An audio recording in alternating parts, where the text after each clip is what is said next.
दोस्तों नमस्कार। ये है मार्गदर्शन फॉर सिविल सर्विसेज। मैं अनुराग चौधरी।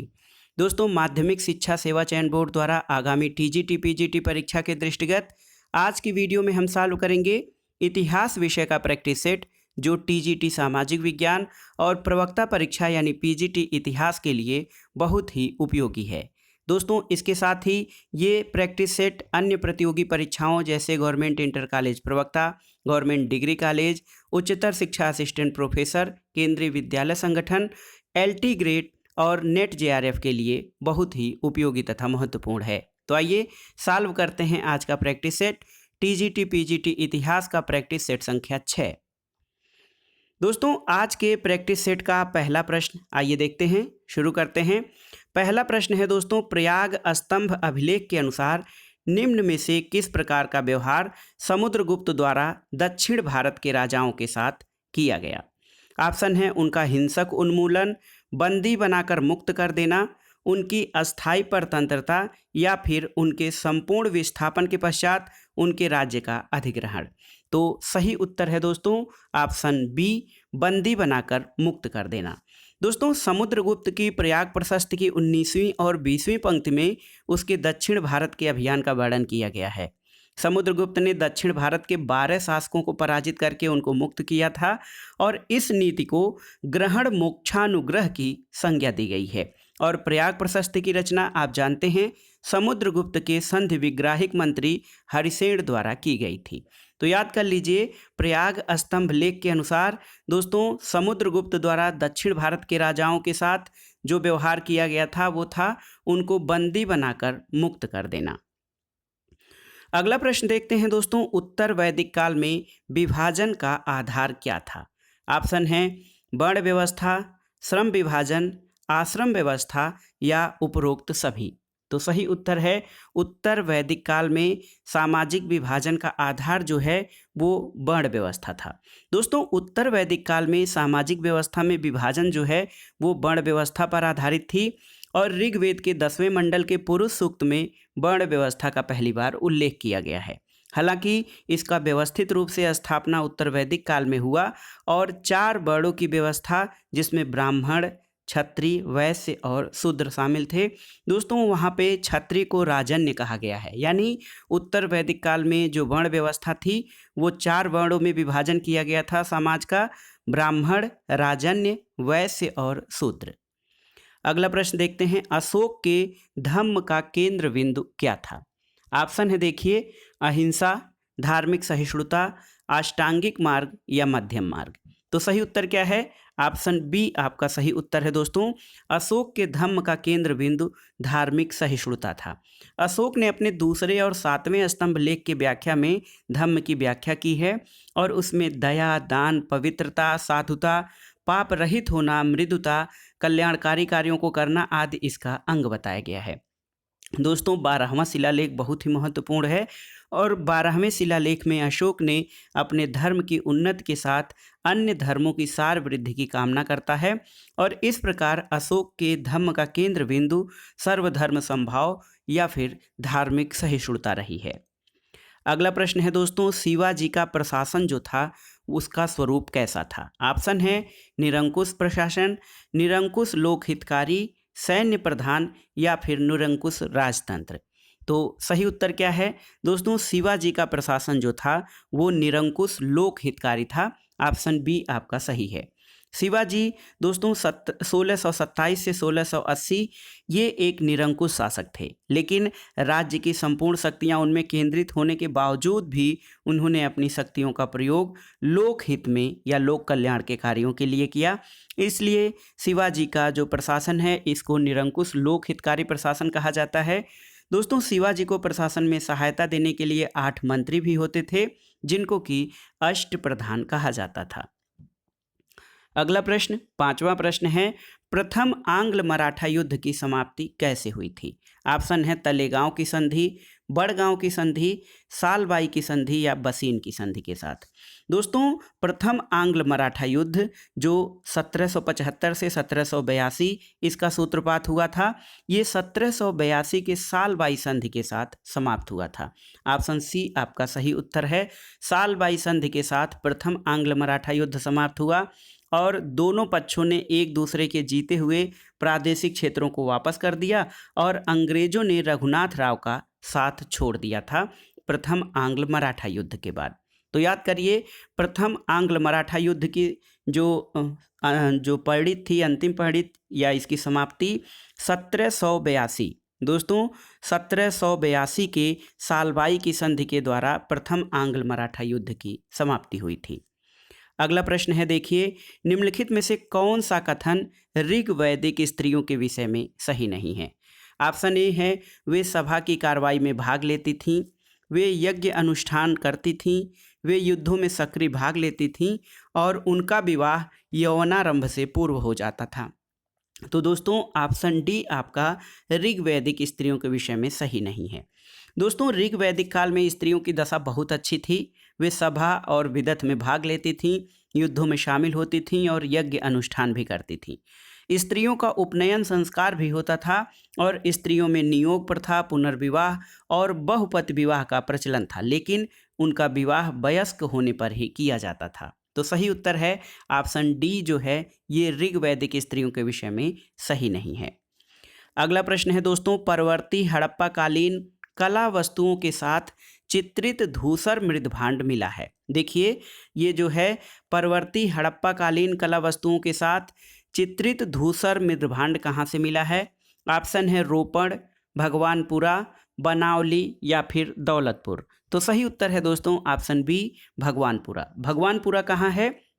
दोस्तों, भगवानपुरा जो है ये हरियाणा के कुरुक्षेत्र जिले में स्थित है। हरियाणा के कुरुक्षेत्र जिले में भगवानपुरा स्थित है और इसका उत्खनन जेपी जोशी ने कराया था। दोस्तों, चित्रित धूसर पात्र परंपरा का विस्तार पंजाब, हरियाणा, उत्तर राजस्थान और ऊपरी गंगा घाटी में है और परवर्ती हड़प्पा कालीन भगवानपुरा, दधेरी इन स्थानों से इसके मृदभांड प्राप्त हुए हैं। तो याद रखिएगा, परवर्ती हड़प्पा कालीन कला वस्तुओं के साथ चित्रित धूसर मृदभांड भगवानपुरा से मिला है, जो कुरुक्षेत्र हरियाणा में स्थित है। अगला प्रश्न है कि जिस जैन ग्रंथ में तीर्थंकरों के जीवन चरित्र हैं उसका नाम क्या है? ऑप्शन है भगवती सूत्र, आदि पुराण, कल्प सूत्र या फिर उस्वाद गाहो। तो दोस्तों, सही उत्तर है आपका कि भगवती सूत्र। ऑप्शन ए आपका सही उत्तर है। देखिए, भगवती सूत्र जैन धर्म का महत्वपूर्ण ग्रंथ है जिसमें जैन धर्म के सिद्धांतों के साथ साथ इसके तीर्थंकरों के जीवन चरित्र का भी वर्णन है। दोस्तों, 7वीं शताब्दी में जिन सेन आचार्य द्वारा रचित आदि पुराण में जैन धर्म के प्रथम तीर्थंकर आदिनाथ का वर्णन है।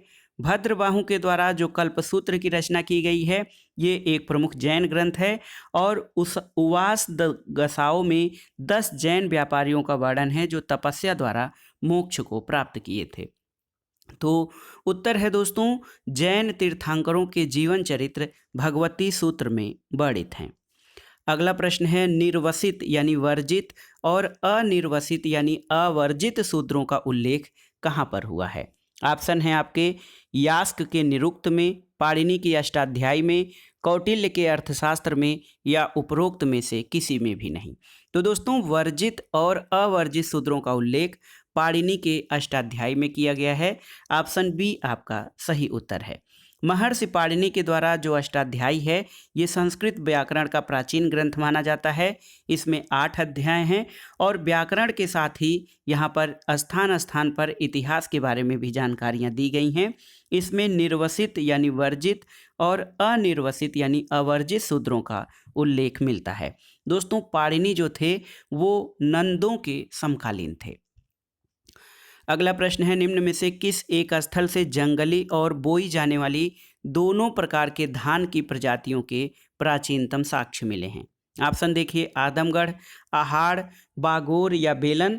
तो सही उत्तर है दोस्तों बेलन से। दोस्तों बेलन से जंगली और बोई जाने वाली दोनों प्रकार के धान की प्रजातियों के प्राचीनतम साक्ष्य मिले हैं। और बेलन नदी घाटी में कोल्डिहवा एक नवपाषाणिक पुरास्थल है। यहाँ से दोस्तों जंगली और बोई जाने वाली दोनों प्रकार की धान की प्रजातियां मिली हैं और इसका समय 7000 से 6000 ईसा पूर्व माना जाता है। कोल्डिहवा दोस्तों उत्तर प्रदेश के प्रयागराज जिले में स्थित है। तो सही उत्तर है बेलन घाटी में स्थित कोल्डिहवा से बोई और जंगली दोनों प्रकार के धान की प्रजातियों के साक्ष्य मिले हैं। अगला प्रश्न है, आपको बताना है कि निम्न में से किसमें विख्यात गायत्री मंत्र अंतर्विष्ट है। तो आप जानते हैं गायत्री मंत्र का उल्लेख दोस्तों ऋग्वेद में है और तीसरे मंडल में, ऋग्वेद के तीसरे मंडल में गायत्री मंत्र का उल्लेख किया गया है। इसके रचयिता ऋषि विश्वामित्र हैं और ये मंत्र सविता यानी सूर्य देव को समर्पित है। अगला प्रश्न देखते हैं दोस्तों, ऋग्वेद में कौन से वैदिक देवता सहस्त्र स्तंभों वाले भवन में निवास करते हुए वर्णित हैं।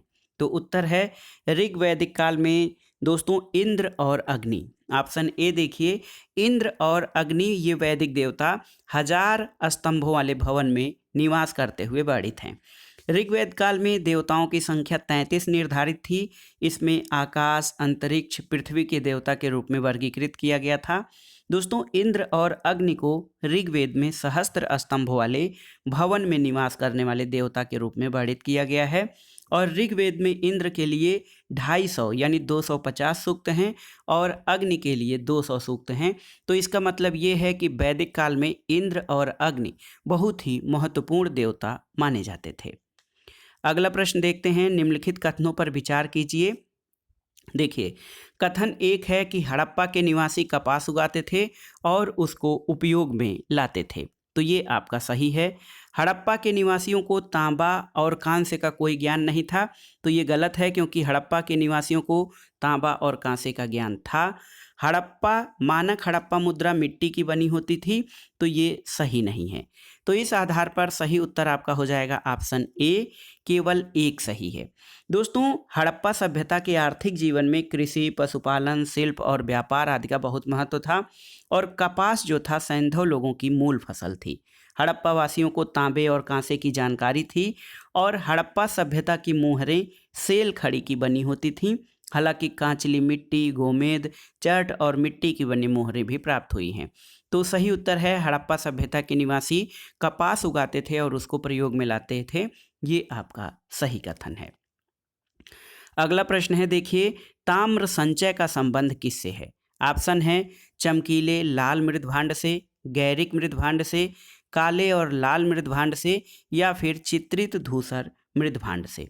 तो सही उत्तर है दोस्तों, देखिए, काले और लाल मृदभांड से ताम्र संचय का संबंध है। दोस्तों भारतीय ताम्र पाषाणिक संस्कृतियां ग्रामीण संस्कृति हैं और आर्थिक स्तर पर यहाँ पर कोई विशेष अंतर नहीं है, लेकिन प्रत्येक ताम्र पाषाणिक संस्कृतियों की अपनी विशिष्ट मृदभांड परंपरा है। फिर भी सभी संस्कृतियों से काले और लाल मृदभांड के साक्ष्य प्राप्त होते हैं। तो सही उत्तर है ताम्र संचय का संबंध दोस्तों काले और लाल मृदभांड से है।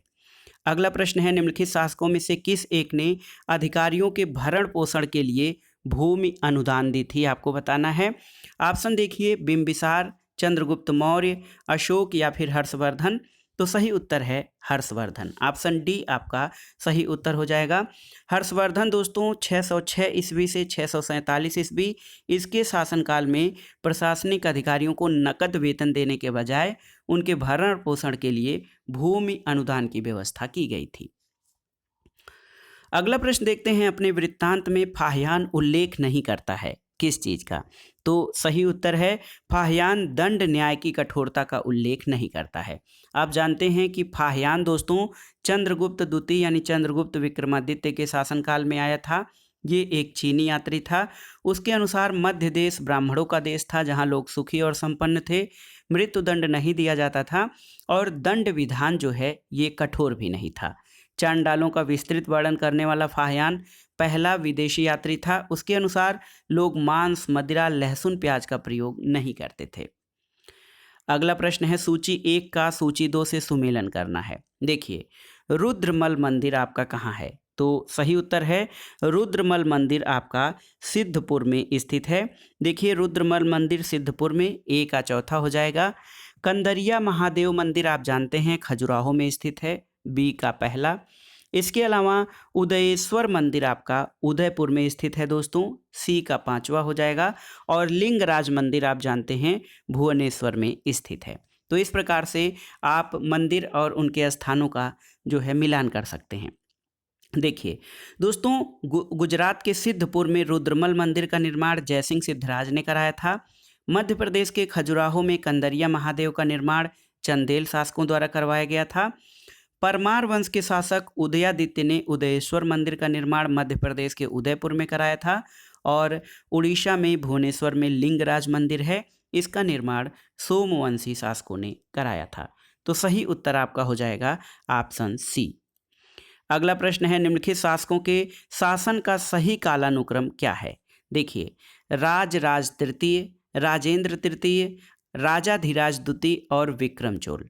तो इसमें दोस्तों जो सही उत्तर है आपका, देखिए सही उत्तर हो जाएगा सबसे पहले जो है इसमें विक्रम चोल का है। देखिए सबसे पहले विक्रम चोल आएंगे, उसके बाद आपका राजाधिराज द्वितीय, फिर उसके बाद दोस्तों देखिए किसका नाम आता है, इसके बाद राज तृतीय का, फिर राजेंद्र तृतीय, यानी 4 3 1 और 2। तो सही सुमेलन आपका हो जाएगा ऑप्शन डी 4 3 2 1। देखिए कुलोत्तुंग प्रथम के पुत्र विक्रम चोल ने 1120 से 1130 तक शासन किया। राजाधिराज द्वितीय का शासनकाल 1173 से 1182 था। इसके अलावा दोस्तों राजेंद्र तृतीय जो है ये 1250 से 1279 में चोल वंश का अंतिम शासक था। अगला प्रश्न है, सूची 1 का सूची 2 से सुमेलन करना है और दिए गए कूट के आधार पर सही उत्तर का चयन करना है। तो यहाँ पर देखिए दोस्तों विश्वनाथ मंदिर ये आपका उत्तर प्रदेश के काशी में स्थित है। देखिए विश्वनाथ मंदिर काशी में है। वासुदेव मंदिर मथुरा में स्थित है। मीनाक्षी मंदिर आप जानते हैं मदुरई में है।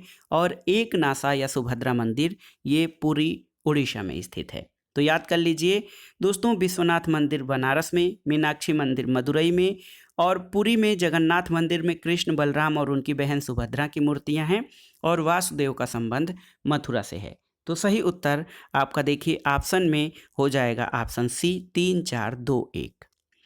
अगला प्रश्न है, देखिए द पेरिप्लस ऑफ एरिथ्रियन सी जो ईसा की प्रारंभिक शताब्दियों में भारत के व्यापार पर प्रकाश डालता है, उसके लेखक कौन हैं आपको बताना है।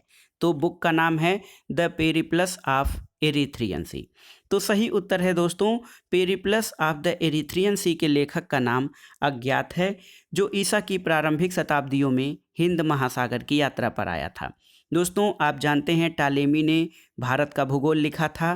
प्लिनी की पुस्तक का नाम नेचुरल हिस्ट्री है। और स्ट्रैबो एक यूनानी भूगोलवेत्ता और इतिहासकार था।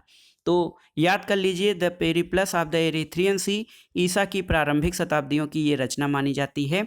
इसके लेखक का नाम अज्ञात है। अगला प्रश्न है दोस्तों, भारत अरब प्रज्ञात्मक संबंधों का सबसे पहला प्रमाण ब्रह्मगुप्त द्वारा रचित ब्रह्म सिद्धांत का अरबी भाषा में अनुवाद है। ये अनुवाद किस नाम से जाना जाता है आपको बताना है। तो ब्रह्म सिद्धांत जो है एक महत्वपूर्ण कृति है ब्रह्मगुप्त द्वारा रचित। इसका अरबी भाषा में अनुवाद किस नाम से जाना जाता है? तो सही उत्तर है इल्मुल हिसाब। देखिए इल्मुल हिसाब नाम से ब्रह्मगुप्त द्वारा रचित ब्रह्म सिद्धांत का अरबी भाषा में अनुवाद किया गया। दोस्तों ब्रह्मगुप्त गुप्त युग के प्रसिद्ध ज्योतिषी और गणितज्ञ थे। गणित और ज्योतिष पर लिखी गई उनकी प्रसिद्ध कृति ब्रह्म सिद्धांत है और इसका अरबी भाषा में अनुवाद इल्मुल हिसाब नाम से है।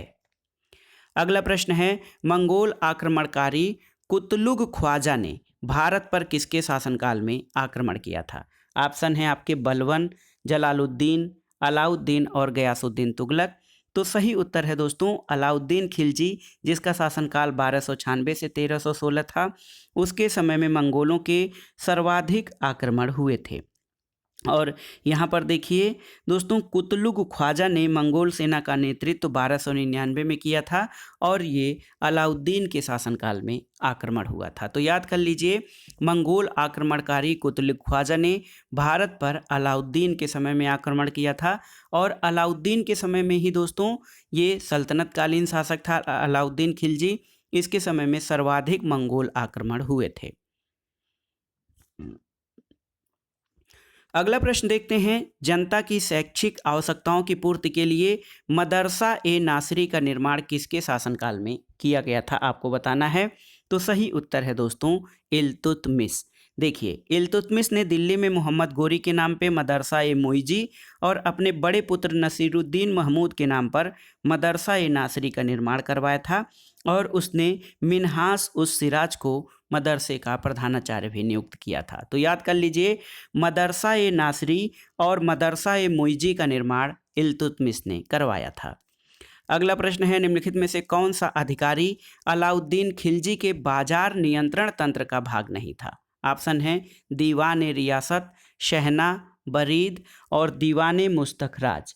तो सही उत्तर है दोस्तों दीवाने मुस्तखराज अलाउद्दीन खिलजी के बाजार नियंत्रण तंत्र का हिस्सा नहीं था।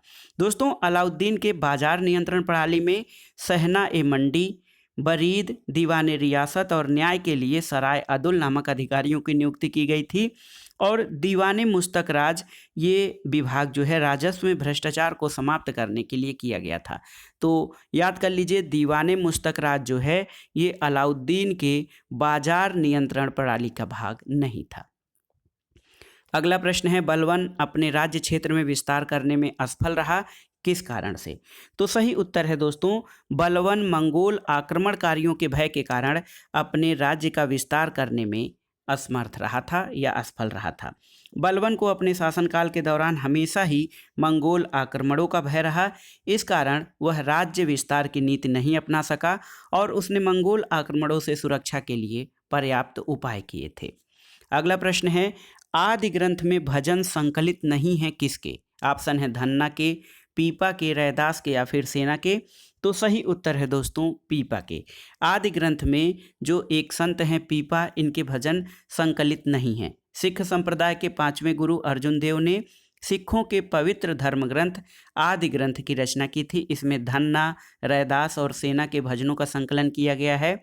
दोस्तों, पीपा जो संत थे ये मध्यकालीन राजस्थान में भक्ति आंदोलन के प्रमुख संतों में थे और इनके जो भजनों का संकलन है आदि ग्रंथ में नहीं किया गया है, जबकि धन्ना, रैदास और सेना के भजनों का संकलन गुरु अर्जुन देव द्वारा आदि ग्रंथ में किया गया है।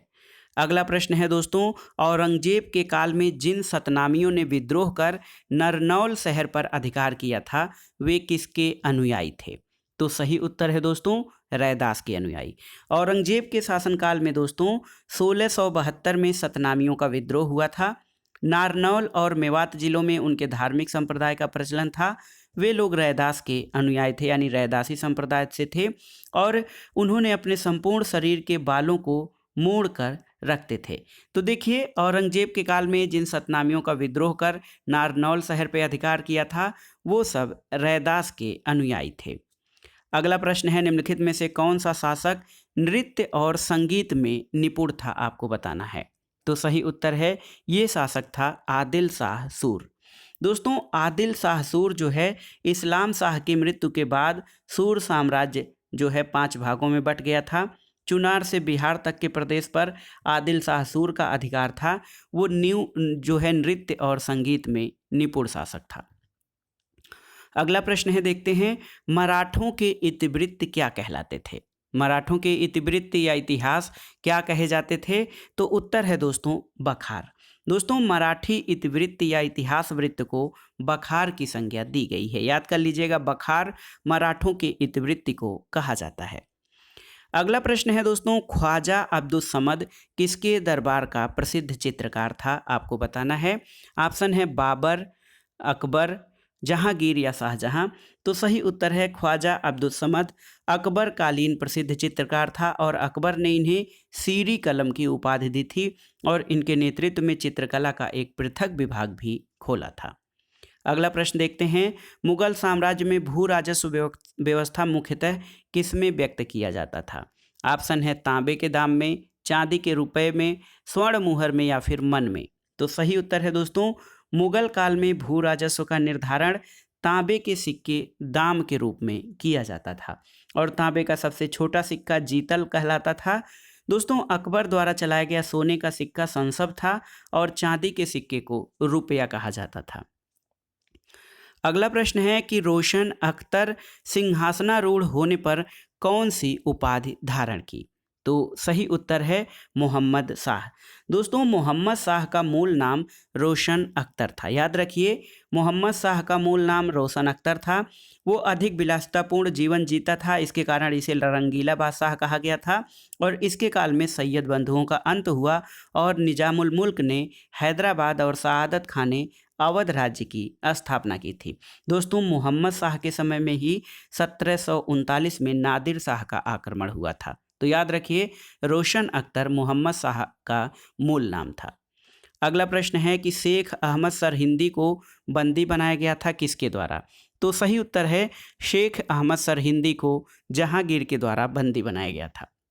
दोस्तों, जहांगीर जो था धार्मिक दृष्टि से उदार था। विशेष परिस्थितियों में हिंदू, जैन और सिख धर्मों के साथ उसके द्वारा की गई कठोरता का कारण राजनीतिक था और असंतुष्ट होने पर उसने शेख रहीम, काजी नूरुल्लाह और शेख अहमद सरहिंदी जैसे मुस्लिम विद्वानों को दंड भी दिया था। तो याद रखिएगा, शेख अहमद सरहिंदी को जहांगीर के द्वारा बंदी बनाया गया था। अगला प्रश्न है, दिल्ली सल्तनत में सीधे राजकीय सेवा में रहने वाली सेना को क्या कहा जाता था? ऑप्शन है लश्कर, हश्मे कल्ब, सिपाही या फिर मुक्ति। तो उत्तर है दोस्तों, दिल्ली सल्तनत में सीधे राजकीय सेवा में रहने वाली सेना को हश्मे कल्ब कहा जाता था। दीवाने आरिज जो थे वो सेना के भर्ती संगठन, वेतन वितरण आदि के लिए उत्तरदायी होता था। अगला प्रश्न है, खैर उल मजलिस के लेखक कौन हैं? ऑप्शन है निजामुद्दीन अहमद, हमीद कलंदर, अमीर खुसरो या फिर याहिया सरहिंदी। तो सही उत्तर है खैर उल मजलिस के लेखक हमीद कलंदर हैं। दोस्तों, देखिए, खैर उल मजलिस की रचना हमीद कलंदर ने की थी और इस ग्रंथ में सूफी संत नसीरुद्दीन चराग ए दहलवी के वार्तालाप का संकलन किया गया है। दोस्तों, चिश्ती सिलसिले के प्रसिद्ध संत नसीरुद्दीन की प्रसिद्ध रचना तौहीद ए वजूदी है, लेकिन खैर अल मजलिस के लेखक हमीर कलंदर हैं। अगला प्रश्न है, कश्मीर की रानी दिद्दा का शासनकाल क्या है? आपको बताना है। ऑप्शन है 7वीं शताब्दी, 8वीं शताब्दी, 9वीं शताब्दी या फिर 10वीं शताब्दी। तो सही उत्तर है दोस्तों, कश्मीर की शासिका रानी दिद्दा ने 958 से 1003, देखिए 1003 ईस्वी तक शासन किया। इस प्रकार इनका जो शासनकाल है वो 10वीं शताब्दी आता है। वो एक महत्वाकांक्षी महिला थी और उसके जीवन का नैतिक स्तर निम्न था। वो उत्पल वंश की रानी थी। अगला प्रश्न है, प्रसिद्ध लेखक क्षेमेंद्र का निवास स्थान कहाँ था? तो सही उत्तर है दोस्तों, ऑप्शन बी कश्मीर। प्रसिद्ध लेखक क्षेमेंद्र कश्मीर के निवासी थे। उन्होंने बृहद कथा मंजरी, रामायण मंजरी, भारत मंजरी, समय मातृका, इसके अलावा दशावतार चरितम जैसे ग्रंथों की रचना की थी और इनका समयकाल 11वीं शताब्दी आता है। तो याद रखिएगा, क्षेमेंद्र दोस्तों कश्मीर के रहने वाले थे और इन्होंने बृहद कथा मंजरी की रचना की थी। अगला प्रश्न है, राजेंद्र चोल के द्वारा विजित कोसले नाडु की स्थिति किस नदी के तट पर थी? तो सही उत्तर है कोसले नाडु। दोस्तों, ये महानदी के तट पर स्थित था जिसको राजेंद्र चोल द्वारा विजित किया गया था। ऑप्शन सी आपका सही उत्तर है। अगला प्रश्न है दोस्तों, शेरशाह सूरी कहाँ से उपज का केवल चतुर्थांश भूमिकर के रूप में लेता था?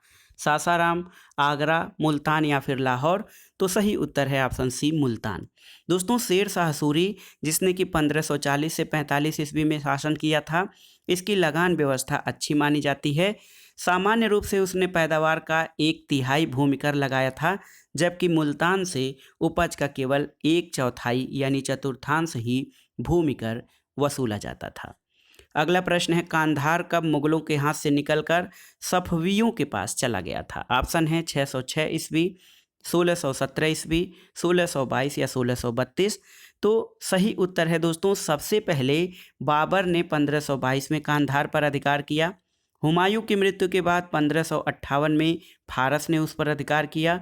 1594 में अकबर ने कांधार को पुनः विजित किया, लेकिन 1622 में जहांगीर के समय अंतिम रूप से कांधार मुगलों के हाथ से निकल गया था। तो सही उत्तर है ऑप्शन सी 1622 में। 1622 में दोस्तों कांधार जो है मुगलों के हाथ से निकलकर सफवियों के पास चला गया था। अगला प्रश्न है, आधुनिक भारत के इतिहास से ब्रिटिश सरकार ने समविभाग व्यवस्था को कब अपनाया था? समविभाग व्यवस्था ब्रिटिश सरकार द्वारा कब अपनाया गया?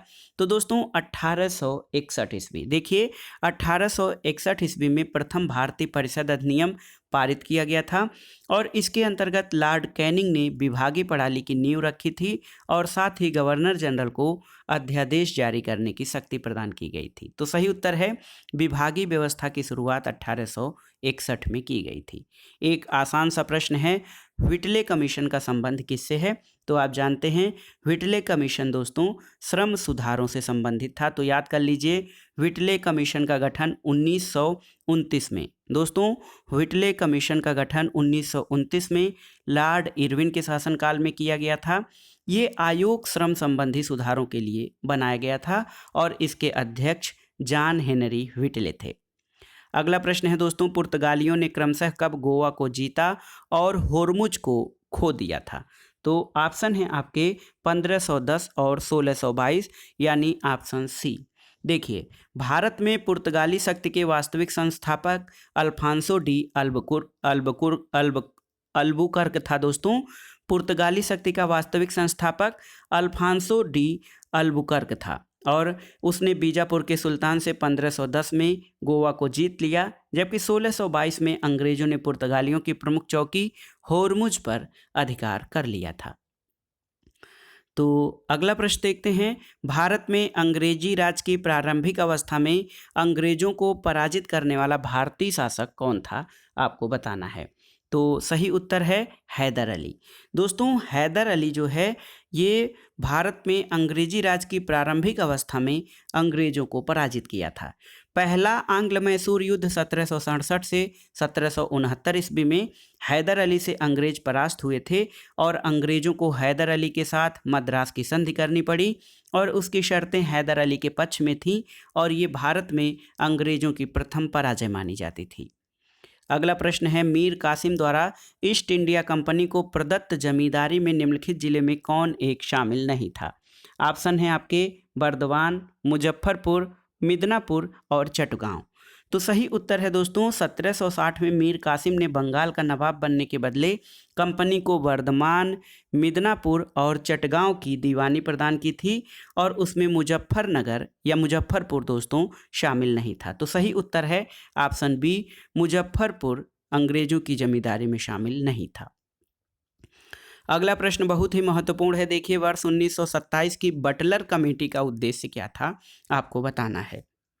तो सही उत्तर है बटलर कमेटी दोस्तों बहुत ही महत्वपूर्ण है। बटलर कमेटी का उद्देश्य जो था ये देसी रियासत और ब्रिटिश सर्वोच्च शक्ति के बीच जो है संबंध सुधारना था।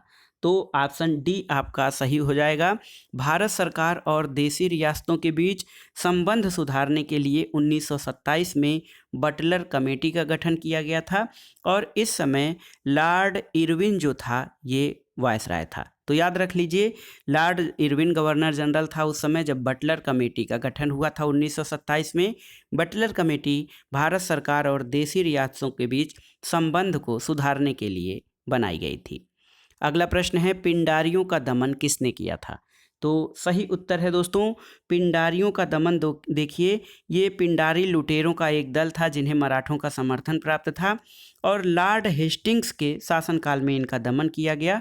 और देखिए इनके दमन के लिए उत्तरी सेना की कमान लॉर्ड हेस्टिंग्स ने और दक्षिणी सेना की कमान जो है सर टॉमस हिस्लोप को दी गई थी। तो सही उत्तर है सर टॉमस हिस्लोप जो है ये पिंडारियों का दमन किया था। और एक प्रश्न आपके लिए है, ठगों का दमन किसने किया था? आपको बताना है। अगला प्रश्न है दोस्तों, आधिकारिक तौर पर यानी मतलब अथराइज्ड तौर पर, आधिकारिक तौर पर पाकिस्तान की मांग सर्वप्रथम किस वर्ष की गई थी? तो सही उत्तर है 1940। 1940 में आधिकारिक तौर पर पाकिस्तान की मांग की गई थी। दोस्तों 23 मार्च 1940 को मुस्लिम लीग का लाहौर अधिवेशन हुआ था। इसकी अध्यक्षता मोहम्मद अली जिन्ना ने की थी और इस अधिवेशन में आधिकारिक तौर पर भारत से अलग राष्ट्र पाकिस्तान की मांग की गई थी। अगला प्रश्न देखिए, ये इतिहास और राज्य व्यवस्था दोनों के लिए बहुत ही उपयोगी है। सांप्रदायिक चुनाव प्रक्रिया, ये बहुत ही महत्वपूर्ण है भारत में दोस्तों। सांप्रदायिक चुनाव प्रक्रिया कब प्रारंभ हुई थी? ऑप्शन है 1919, 1909, 1935 और 1861। तो सही उत्तर है दोस्तों इंडियन काउंसिल एक्ट 1909। ये बहुत ही महत्वपूर्ण है भारत में। भारत परिषद अधिनियम 1909 ब्रिटिश सरकार ने सांप्रदायिक निर्वाचन पद्धति इसके द्वारा स्थापित किया और इसमें मुस्लिमों के लिए पृथक प्रतिनिधित्व और निर्वाचक मंडल की व्यवस्था की गई थी। 1909 के अधिनियम को मार्ले मिंटो सुधार भी कहा जाता है। तो याद रखिए, मार्ले मिंटो सुधार या भारत परिषद अधिनियम 1909 से भारत में सांप्रदायिक चुनाव प्रक्रिया का प्रारंभ हुआ था, क्योंकि इसमें सबसे पहले मुस्लिमों के लिए पृथक निर्वाचक मंडलों की व्यवस्था की गई थी। अगला प्रश्न है 1906 में कांग्रेस का अध्यक्ष कौन था? तो सही उत्तर है 1906 में कांग्रेस का कलकत्ता अधिवेशन हुआ था। इसकी अध्यक्षता दादा भाई नौरोजी ने की थी और इस अधिवेशन में सबसे पहले स्वराज शब्द का प्रयोग किया गया था। तो सही उत्तर है 1906 का कांग्रेस अध्यक्ष दादा भाई नौरोजी थे और ये अधिवेशन कलकत्ता में हुआ था। इसमें सबसे पहले स्वराज शब्द की मांग की गई थी। अगला प्रश्न है 1872 का अंतरजातीय विवाह और विधवा पुनर्विवाह अधिनियम क्या कहलाया था? तो सही उत्तर है 1872 का विधवा पुनर्विवाह अधिनियम और अंतरजातीय विवाह अधिनियम दोस्तों ब्रह्म मैरिज एक्ट कहलाया था। दोस्तों 1872 में लॉर्ड नाथब्रुक के समय में अंतरजातीय विवाह और विधवा पुनर्विवाह से संबंधित अधिनियम पारित किया गया। इसे केशव चंद्र सेन के प्रयासों से पारित किया गया था, इसलिए इसे ब्रह्म मैरिज एक्ट कहा गया था। अगला प्रश्न बहुत ही आसान सा एक संगठन है, इंडियन इंडिपेंडेंट लीग। इसकी स्थापना किसने की थी? तो सही उत्तर है रास बिहारी बोस के द्वारा इंडियन इंडिपेंडेंट लीग की स्थापना की गई थी और बाद में इसकी अध्यक्षता सुभाष चंद्र बोस को सौंप दी गई थी। अगला प्रश्न है दोस्तों, थियोसॉफिकल सोसाइटी का अंतर्राष्ट्रीय मुख्यालय कहाँ पर स्थित है? तो सही उत्तर है अड्डयार मद्रास। दोस्तों थियोसॉफिकल सोसाइटी की स्थापना 1875 में रूसी महिला ब्लावट्स्की और अमेरिकी कर्नल अलकाट के द्वारा न्यूयॉर्क में की गई थी। 1872 में अलकाट ने इस संस्था का मुख्यालय अड्डयार मद्रास में स्थापित किया और 1893 में एनी बेसेंट के भारत आने के बाद इस संस्था का बहुत अधिक प्रचार प्रसार हुआ था। तो सही उत्तर है थियोसॉफिकल सोसाइटी का अंतर्राष्ट्रीय मुख्यालय अड्डयार मद्रास में स्थित है। अगला प्रश्न है अखिल भारतीय किसान सभा की स्थापना कब हुई? तो याद कर लीजिएगा 1936 में अखिल भारतीय किसान सभा की स्थापना हुई थी और इसका पहला अधिवेशन 11 अप्रैल 1936 को लखनऊ में हुआ था। दोस्तों स्वामी सहजानंद सरस्वती इसके अध्यक्ष और NG रंगा इसके महासचिव नियुक्त हुए थे। अगला प्रश्न है दोस्तों, जलियांवाला बाग हत्याकांड की जांच के लिए कांग्रेस द्वारा गठित समिति की अध्यक्षता किसने की थी? तो आप जानते हैं जलियांवाला बाग हत्याकांड के लिए हंटर कमेटी का गठन किया गया था, लेकिन कांग्रेस द्वारा भी एक जांच कमेटी बनाई गई थी जिसके अध्यक्ष मदन मोहन मालवीय थे। दोस्तों जलियांवाला बाग हत्याकांड 1909 में जांच के लिए कांग्रेस ने तहकीकात कमेटी का गठन किया था। मदन मोहन मालवीय इसके अध्यक्ष थे और सदस्यों में गांधी, मोतीलाल नेहरू, अब्बास तैयब जी, CR दास और पुपुल जयकर थे। अगला प्रश्न है निम्नलिखित में से किस वर्ष इनफील्ड राइफल भारत में प्रवर्तित की गई? तो सही उत्तर है 1856। दोस्तों 1856 में ब्रिटिश सरकार ने पुरानी बंदूक ब्राउन बैस के स्थान पर न्यू इनफील्ड राइफल के प्रयोग का निश्चय किया था और इसमें कारतूस के ऊपरी भाग को मुंह से काटना पड़ता था। भारतीय सैनिकों में जो है ये अफवाह फैल गई थी कि इसमें गाय और सूअर की चर्बी प्रयोग की गई है, इसलिए 1857 की क्रांति का ये तात्कालिक कारण बना था। अगला प्रश्न है दोस्तों देखिए 1946 का नौसेना विद्रोह जिसको कि रॉयल नेवी जो है विद्रोह कहा जाता है किस पोत पर शुरू किया गया था? तो सही उत्तर है दोस्तों INS तलवार। INS तलवार दोस्तों, ऑप्शन सी आपका सही उत्तर है। देखिए INS तलवार ये दोस्तों शाही नौसेना का विद्रोह, डेट याद कर लीजिएगा, 18 फरवरी 1946 18 फरवरी 1946 को रॉयल इंडियन नेवी का विद्रोह हुआ था INS तलवार नामक जहाज पर।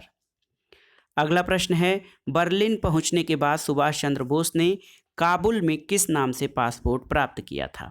ऑप्शन है आपके ओरलैंडो मोसेट्टा, मकसूदा, हमीद या आबिद हुसैन। तो सही उत्तर है सुभाष चंद्र बोस को ब्रिटिश सरकार द्वारा 1940 में नज़रबंद कर दिया गया था और जनवरी 1941 में सुभाष एक पठान जियाउद्दीन के वेश में पेशावर फिर काबुल पहुंचे।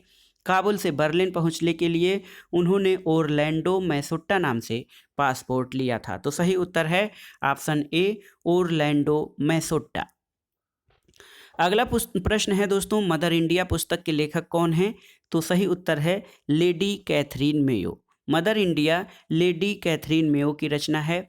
इसके अलावा लाला लाजपत राय ने अनहैप्पी इंडिया लिखा है, सुभाष चंद्र बोस ने इंडियन स्ट्रगल की रचना की है और जयप्रकाश नारायण ने संघर्ष की ओर पुस्तक की रचना की है। अगला प्रश्न है दोस्तों, मुस्लिम लीग में अंतरिम सरकार में मुस्लिम लीग के कितने सदस्य शामिल हुए थे? तो उत्तर है 5 सदस्य मुस्लिम लीग के अंतरिम सरकार के शामिल हुए थे। 2 सितंबर 1946 को अंतरिम सरकार का गठन किया गया था और दोस्तों 5 सदस्य जो है मुस्लिम लीग के, ये लोग अंतरिम सरकार में शामिल हुए थे और इन लोगों के लीग के सदस्यों के असहयोग के कारण अंतरिम सरकार का सुव्यवस्थित संचालन नहीं हो पाया था। अगला प्रश्न देखते हैं, मद्य निषेध किसका मुख्य मुद्दा था? ऑप्शन है असहयोग आंदोलन, सविनय अवज्ञा आंदोलन, स्वदेशी आंदोलन या फिर तेभागा आंदोलन। तो सही उत्तर है दोस्तों सविनय अवज्ञा आंदोलन। 1930 में महात्मा गांधी ने सविनय अवज्ञा आंदोलन चलाया था और विदेशी वस्त्रों पर और शराब के बहिष्कार का आह्वान किया। शराब की दुकान पर महिलाओं ने विशेष रूप से धरना दिया था। तो याद कर लीजिए मद्य निषेध सविनय अवज्ञा आंदोलन का मुख्य मुद्दा था। अगला प्रश्न है और इस वीडियो का आखिरी प्रश्न देखिए, गुट निरपेक्ष आंदोलन का प्रथम सम्मेलन 1961 कहाँ पर संपन्न हुआ था? ऑप्शन है नई दिल्ली, जकार्ता, काहिरा या फिर बेलग्रेड। तो सही उत्तर है ऑप्शन डी बेलग्रेड। दोस्तों गुट निरपेक्ष आंदोलन का पहला सम्मेलन 1961 में यूगोस्लाविया की राजधानी बेलग्रेड में हुआ था। इसमें यानी गुट निरपेक्ष आंदोलन के प्रारंभकर्ताओं में या इसको गठित करने में भारत के प्रधानमंत्री पंडित नेहरू, मिस्र के राष्ट्रपति कर्नल नासिर और यूगोस्लाविया के राष्ट्रपति मार्शल टीटो का नाम प्रमुखता से आता है। तो दोस्तों ये था आज का वीडियो। टीजीटी पीजीटी परीक्षा सामाजिक विज्ञान और इतिहास के लिए बहुत ही महत्वपूर्ण प्रश्नों का प्रैक्टिस सेट जो आपके आगामी परीक्षाओं के लिए बहुत ही उपयोगी होगा। आप इन प्रश्नों को तैयार कर लीजिए। जो प्रश्न कठिन लगे उनको अलग से नोट कर लीजिए और किसी प्रश्न पर संशय या संदेह हो तो हमें कमेंट बॉक्स में ज़रूर लिखिएगा। हम अन्य साथियों से भी चर्चा करेंगे ताकि उस प्रश्न का सटीक उत्तर आपको प्राप्त हो सके। वीडियो आपको कैसा लगा हमें कमेंट बॉक्स में ज़रूर बताइएगा। वीडियो को लाइक करें, शेयर करें और इस चैनल मार्गदर्शन फॉर सिविल सर्विसेज को सब्सक्राइब करें। वीडियो देखने के लिए धन्यवाद दोस्तों। नमस्कार।